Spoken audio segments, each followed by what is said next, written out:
పితా పుత్ర పవిత్రాత్మ నామమున ఆమేన్. ఈనాటి దేవుని యొక్క వాక్యానికి మీకు ఆహ్వానము పలుకుతూ ఉన్నాను. ప్రభుని పేరిట అందరికీ శుభోదయము పలుకుతూ ఈనాటి దేవుని యొక్క వాక్యము సువిశేష పట్టణాల్లో పలుకుతున్నటువంటి వాక్యమును చదువుకుందాం. మత్తయి శుభవార్త 13వ అధ్యాయము 53వ వచనము నుండి వాక్యము చూస్తే, యేసు ఈ ఉపమానములను ముగించి అచట నుండి వెడలి తన పట్టణమును చేరెను. అచట ప్రార్థనా మందిరములో ఉపదేశించుచుండగా ప్రజలు ఆశ్చర్యచకితులై ఇతనికి ఈ జ్ఞానము, ఈ అద్భుత శక్తి ఎచట నుండి లభించినవి అని అనుకొనిరి. 57వ వచనం పలుకుతుంది, వారు ఆయనను తృణీకరించిరి. అప్పుడు యేసు వారితో, ప్రవక్త స్వదేశమందును స్వగృహమందును తప్ప మరెందును సన్మానింపబడకపోడు అని పలికెను. ఆ ప్రజల అవిశ్వాసము వలన ఆయన అచట ఎక్కువగా అద్భుతములను చేయలేదు. దేవుని నమ్మినటువంటి బిడ్డలారా, వారి అవిశ్వాసము వలన ఆయన అచట ఎక్కువ అద్భుతములను చేయలేదు అని వాక్యం అంటూ ఉంది. ఎవరి విశ్వాసం వలన ఎచ్చట అద్భుతాలు చేయలేదు అని వాక్యము పరిశీలిస్తే 13వ అధ్యాయం మత్తయి శుభవార్తలు 54వ వచనములో వాక్యం అంటూ ఉంది, ఆయన తన స్వంత పట్టణమునకు చేరెను. ఎక్కడికి వచ్చారటండి ప్రభు? తన సొంత ఊరికి వచ్చారట.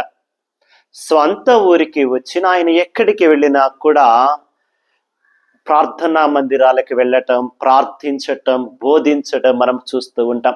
అలాగే తన సొంత ఊరికి వచ్చినా కూడా ప్రభు తన సొంత ఊరిలో ప్రార్థనా మందిరానికి వెళ్ళాడు. వెళ్ళిన తరువాత అక్కడ బోధించడం మొదలు పెట్టారు. ఎవరుంటారు స్వంత ఊర్లో? తన స్వంత ప్రజలు, బంధువులు, కుటుంబ సభ్యులు, ఇంకా తెలిసిన వాళ్ళు, ఇరుగు పొరుగు వాళ్ళ సొంత ఊరు వాళ్ళందరూ కూడా అక్కడ చేరి ఉండి ఉంటారు. వాళ్ళ మధ్యలో ప్రభు నిలబడి దేవుని యొక్క వాక్యాన్ని, దైవరాజ్యమును గూర్చి మనుషులకు తెలియనటువంటి రహస్యాలను బోధిస్తూ ఉన్నారు. అటువంటి సమయంలో వాళ్ళు అంటున్నటువంటి మాటలు చూడండి. ప్రజలు ఆశ్చర్యచకితులై ఇతనికి ఈ జ్ఞానము, ఈ అద్భుత శక్తి ఎచట నుండి లభించినవి? ఈయన మనవాడే కదా, మన ఊరి వాడే కదా, మన స్వంత వాడే కదా, మన మధ్య పుట్టి పెరిగిన వాడే కదా, మరి ఎంత అద్భుతముగా చెబుతూ ఉన్నారు, ఎంత అద్భుతముగా మాట్లాడుతున్నాడు. ఈయనకి ఇంత విజ్ఞానము, ఇంత అద్భుత శక్తి ఎలా వచ్చాయి? ఒక పక్క విజ్ఞానముతో బోధన చేస్తూ ఉన్నారు, మరొక పక్క అద్భుత శక్తితో అద్భుత కార్యాలు చేస్తూ ఉన్నారు. ఈ విజ్ఞానము, ఈ అద్భుత శక్తి ఎక్కడ నుండి వచ్చింది ఈయనకి అని చెప్పి వాళ్ళల్లో వాళ్ళు తర్జమా పడుతూ ఉన్నారు. అయితే ప్రభువు ఎంత మంచిగా బోధించినా, ఎంత గొప్ప అద్భుతాలు వారి మధ్య చేసి, ఎన్ని స్వస్థత కార్యాలు చేసినా కూడా వాళ్ళు నమ్మట్లేదు, విశ్వసించట్లేదు. ఇంకా వాక్యం ఏముంటుందో చూడండి. ఒక్కసారి 57వ వచనములో చూస్తే, వారు ఆయనను తృణీకరించిరి. తన సొంత ప్రజలేనండి, అయిన వాళ్ళే, బంధువులే, వాళ్ళే ఆయనను తృణీకరించారని. ప్రపంచమంతటా ఆయన కొనియాడుతుంది. ఇరుగు పొరుగు వారు, చుట్టుపక్కల గ్రామాలు, చుట్టుపక్కల పట్టణాలంతా ప్రభు ఎక్కడికి వెళితే అక్కడ ఆయనను స్వీకరిస్తున్నారు, వారి మధ్యకు ఆహ్వానిస్తున్నారు, ఆయన బోధలు వింటూ ఉన్నారు. ప్రభువు చేస్తున్నటువంటి స్వస్థత కార్యాలు, చూపిస్తున్నటువంటి అద్భుత శక్తిని బట్టి దేవుణ్ణి మహిమపరుస్తున్నారు. కానీ ఆయన సొంత ఊరికే వచ్చినప్పుడు సొంత ప్రజలు మాత్రం ఆయనని అంగీకరించట్లా. చాలా చోట్ల మనము చూస్తూ ఉంటామండి ఇటువంటివి. మన ఇంటిలో వాళ్ళే, మన బంధువులే ఏదైనా గొప్ప కార్యాలు చేస్తూ గొప్ప స్థాయికి వెళ్ళినప్పుడు మనమే వారిని విమర్శిస్తూ ఉంటాం. వాళ్ళ గురించి మనకు తెలియదా, ఆయన గురించి మనకు తెలియదా, ఆయన పుట్టు పూర్వత్రాలు మనకు తెలియదా, ఆయన ఇంట్లో ఎట్లా ఉంటారు మనకు తెలియదా, ఆయన సంగతి మనకు తెలియదా అంటూ ఉంటారు. గొప్పవారుగా ఎదుగుతుంటే సంతోషపడదాం, మనవాడు గొప్పవాడయ్యాడే అని ఆనందపడదాం. మన ఇంట్లో వాడు, మన బంధువాడు, మన గ్రామం వాడు, మనవాడు బాగుంటున్నాడే, బాగుపడ్డాడే, గొప్పవాడయ్యాడే అని సంతోషపడదాం, ఆనందిద్దాం. మంచి కార్యం చేస్తూ ఉంటే ప్రోత్సహిద్దాం, చేయందిద్దాం. అంతే తప్ప మనవాడే కదా అని చెప్పి చులకన చూడవద్దు.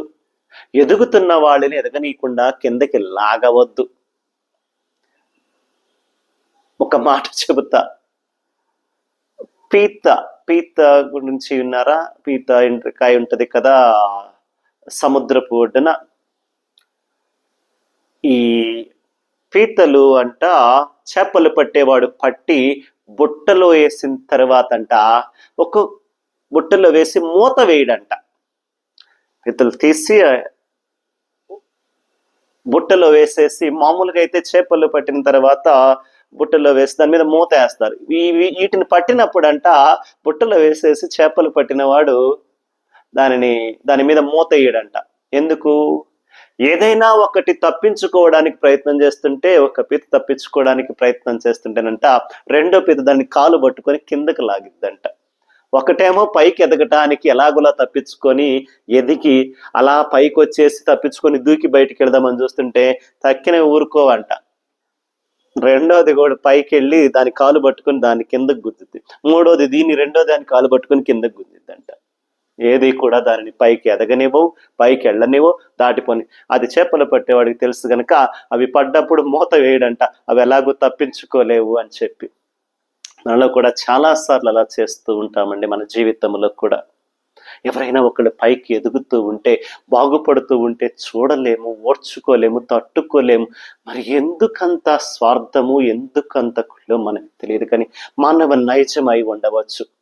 మనమే బాగుపడాలా, మన ఇంట్లే మన కుటుంబమే బాగుండాలా, సంతోషంగా ఉండాలా అని ఆలోచిస్తూ ఉంటాం. పక్కవాడు బాగుపడుతూ ఉంటే, ఎదుగుతూ ఉంటే, పైకి వస్తూ ఉంటే కొన్నిసార్లు స్వార్థంతో ఓర్చుకోలేకపోతూ ఉంటారు మనుషులు. చాలా మందిని చూస్తూ ఉంటాం. ఈరోజు ప్రభువు కూడా మరి ఒకసారి చూస్తూ ఉన్నారు.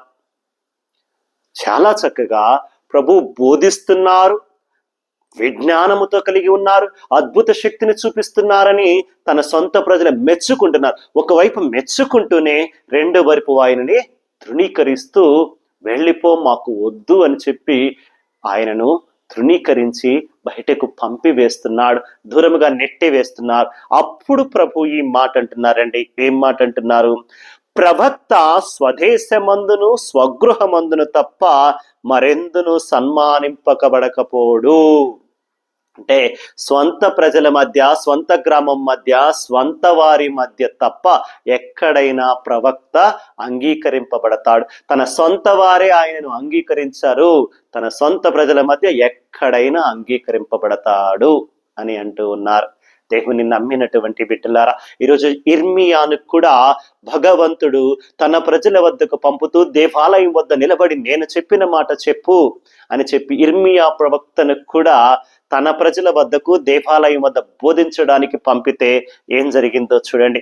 వాక్యము ఇర్మియా గ్రంథము 26వ అధ్యాయము 2-3 వచనాలు చూస్తే, నీవు దేవాలయ ఆవరణమును నిలుచుండి ఆజ్ఞాపించిన సంగతులెల్లా ప్రజలకు వినిపింపు, ఒక్క మాట కూడా వదిలిపెట్టవద్దు.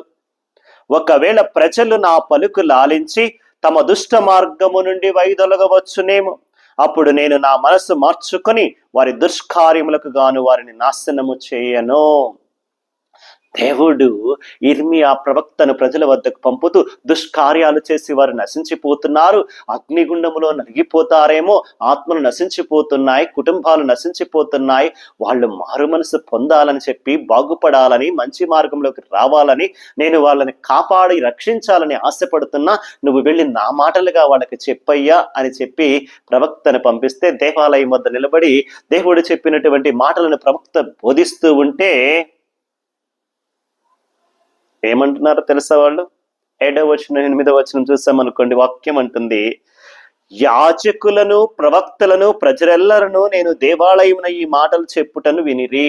అందరూ విన్నారటండి, ప్రజలు కానీ యాజకులు కానీ అందరూ కూడా యిర్మీయా ప్రవక్త బోధిస్తున్న మాటలు విన్నారట. విన్న తర్వాత ఏమంటున్నారు? నేను ప్రభువు చెప్పమనిన సంగతులల్లా చెప్పిన వెంటనే వారెల్లరూ నన్ను పట్టుకొని నీకు మరణశిక్ష తప్పదు, నీకు మరణశిక్ష తప్పదు, నిన్ను చంపేస్తామంటున్నారు. ఆయన మంచి మాటలు చెబుతూ ఉంటే వాళ్ళు ఆయన్ని పట్టుకొని నేను మేము చంపేస్తామని చెప్పి మరణశిక్ష తప్పదు, నీకు మరణశిక్ష విధించి నిన్ను చంపుతామంటూ అందరూ కూడా ఆయన మీద పడ్డారట. దేవుని నమ్మినటువంటి బిడ్డలరా, ఈ రోజుల్లో కూడా మంచి మాటలు చెబుతున్నా, మంచి చేయమని చెబుతున్నా, మంచి గురించి చెబుతున్నా మనకి నచ్చట్లేదండి. చెడు మనల్ని ఎక్కువగా ఆవరిస్తుంది, ఎక్కువగా ఆకర్షిస్తుంది. చెడు దగ్గరికి త్వరగా వెళ్ళిపోతూ ఉన్నాం ఈ రోజుల్లో. చెడు మాటలన్నా, చెడు పనులన్నా, చెడు అన్నా తొందరగా మనల్ని ఆకర్షిస్తుంది. అది మన తప్పు కాదండి, మానవ బలహీనత కావచ్చు, మానవ నైజం కావచ్చు. చెడు ఆకర్షించే త్వరగా, చెడు ఆకర్షించినంత మంచిగా మంచి ఆకర్షించలేకపోతుంది మనిషిని కానీ మనుషులను కానీ. అందుకే మంచి కన్నా, మంచి మాటల కన్నా, మంచి పనుల కన్నా చెడు దగ్గరికి తొందరగా వెళ్ళిపోతూ ఉన్నా. ప్రభు ఈరోజు మరి ఒకసారి హెచ్చరిస్తూ ఉన్నాడు. యిర్మీయా ప్రవక్త మంచి మాటలు చెప్పడానికి వెళితే ఆయనను ప్రజలు అంగీకరించాల. యేసయ్య మంచి మాటలు చెబుతూ అద్భుత శక్తిని చూపిస్తూ అద్భుత కార్యాలు చేస్తూ ఉంటే తన సొంత ప్రజలే అంగీకరించాల. ఎందుకు? యోసేపు గారు అది కనులు మనము చూస్తూ ఉంటాం. యోసేపు గారు కూడా మంచి మాటలు చెప్పడానికి వెళుతూ ఉంటే పాత నిబంధనలు మనము చూస్తూ ఉన్నాం. తన సొంత అన్నదమ్ములే యోసేపు గారిని అంగీకరించకుండా ఆయన మంచి మాటలు చెబుతూ కలలు వివరిస్తూ దేవుని మాటలు చెబుతూ ఉంటే జనాలకి నచ్చల. ఎవరో కాదండి, సొంత అన్నదమ్ములే ఆయన చంపడానికి చూశారు. చివరికి చంపడం ఎందుకులే అని డబ్బుల కోసం వర్తకులకి అమ్మేశారు. కానీ దేవుడు ఆయనను గొప్ప స్థానములో నిలబెట్టారండి. దేవుని నమ్మినటువంటి బిడ్డలారా, ఈరోజు మరి ఒక్కసారి యేసు ప్రభు బోధిస్తూ ఉన్నాడు. తన స్వంత ప్రజల చేత, స్వంత ఊరిలో, సొంత ప్రజల మధ్యనే ప్రవక్త అంగీకరింపబడడు అని చెబుతున్నాడు. అది నిజమేమో అన్నట్లుగా ఈరోజు వాక్యాలు మరి ఒకసారి నిరూపితమవుతున్నాయి. కాబట్టి దేవుని నమ్మినటువంటి బిడ్డలారా, వారు యేసయ్యను తృణీకరించినట్లుగా మనము యేసయ్యను తృణీకరించకుండా అంగీకరించుదాం. ఆయన చెప్పే మాటలు మంచి మాటలు కనుక మంచి మాటలను స్వీకరిస్తాం.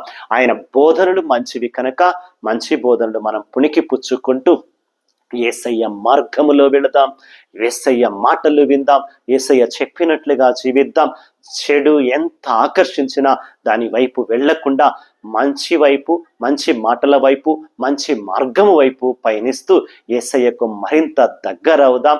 యేసు ప్రభుని నమ్ముకున్నటువంటి బిడ్డలుగా యేసు ప్రభుని వాళ్ళు తృణీకరించినట్టుగా మనము తిరస్కరించకుండా యేసు ప్రభువును, ఆయన మాటలను, ఆయన మార్గాన్ని మరి ఒకసారి మనలో పుణికి పుచ్చుకుంటూ యేసు ప్రభుని అంగీకరిస్తూ నిజమైనటువంటి యేసయ్య బిడ్డలుగా, మంచి క్రైస్తవ బిడ్డలుగా జీవిద్దాం. అందుకు కావలసినటువంటి శక్తిని ప్రభు ఇమ్మని ప్రార్థించుకుందాం. కళ్ళు మూసుకుంటూ ఒక్కసారి అందరూ నాతో కలిసి ఏకీభవిస్తూ ప్రార్థన చేయండి. ఒక్క నిమిషం పాటు. పరిశుద్ధుడు, ప్రేమమయుడైన యేసయ్య, నీకే స్తుతులు, స్తోత్రములు, వందనములు తండ్రి. నీ నామమును బట్టి, నీ మహిమను బట్టి నీకు స్తుతులు, స్తోత్రములు చెల్లిస్తూ అయ్యా, ఈరోజు వాక్యము ద్వారా మంచి మమ్మలను అంతగా ఆకర్షించదు, చెడు ఆకర్షించినంతగా మేము మంచికి ఆకర్షితులం కాలేకపోతున్నాం. చెడుకు మరింతగా దగ్గర అవుతున్నాము, కానీ మంచికి, మంచి మాటలకు దూరం అవుతున్నామని వాక్యం ద్వారా మరొకసారి నీవు బోధిస్తూ ఉన్నావు. అలా కాకుండా ఈ వాక్యాన్ని బిడ్డలు మాత్రము మేమెప్పుడు కూడా నీ మంచి మాటలను అంగీకరిస్తూ, నిన్ను అంగీకరిస్తూ, నీ మార్గమునే మేము సత్య మార్గము స్వీకరించి యేసయ్య మార్గములో పయనించినట్లుగా చేయండి. యేసయ్య, ప్రత్యేక విధంగా ఈ వాక్యాన్ని వింటున్నటువంటి బిడ్డలు, అనేక బిడ్డలు అనారోగ్యముతో బాధపడుతున్నటువంటి వారి ఉండవచ్చు. వారి కుటుంబాలలో రోగాలతో, జ్వరాలతో ఉన్నటువంటి బిడ్డలు ఉండవచ్చు. ప్రార్థన చేయమని అడుగుతున్నారు తండ్రి. వారందరినీ నేను జ్ఞాపకము చేసుకుని వారి కోసం ప్రార్థన చేస్తున్నాను. నన్ను ఎవరైతే ప్రార్థన చేయమని మెసేజ్ల ద్వారా, కమెంట్ల ద్వారా, ఫోన్ల ద్వారా అడుగుతూ ఉన్నారో వారందరినీ ఈరోజు జ్ఞాపకము చేసుకుని నీ సన్నిధిలో సమర్పిస్తూ ఉన్నా. వారి ఉద్దేశాలు, తలంపుల, కోరికలు నెరవేరినట్లుగా వారికి మంచి ఆరోగ్యాన్ని దయచేయమని, వారి కుటుంబాలన్నింటినీ కూడా ఆశీర్వదించి, దీవించి, రక్షిస్తూ ఏ బిడ్డను, ఏ ఆత్మను, ఏ కుటుంబాన్ని దూరము కానేయకుండా ప్రతి ఆత్మ, ప్రతి బిడ్డ, ప్రతి కుటుంబం రక్షించే విధంగా అనారోగ్యంతో బాధపడే ప్రతి బిడ్డను కూడా ముట్టి, తాకి ఆశీర్వదించి స్వస్థతనిమ్మని యేసు ప్రభుని పరిశుద్ధ నామమున అడిగి వేడుకొనుచున్నాము తండ్రి. ఆమేన్. పితా పుత్ర పవిత్రాత్మ నామమున ఆమేన్. God bless you all.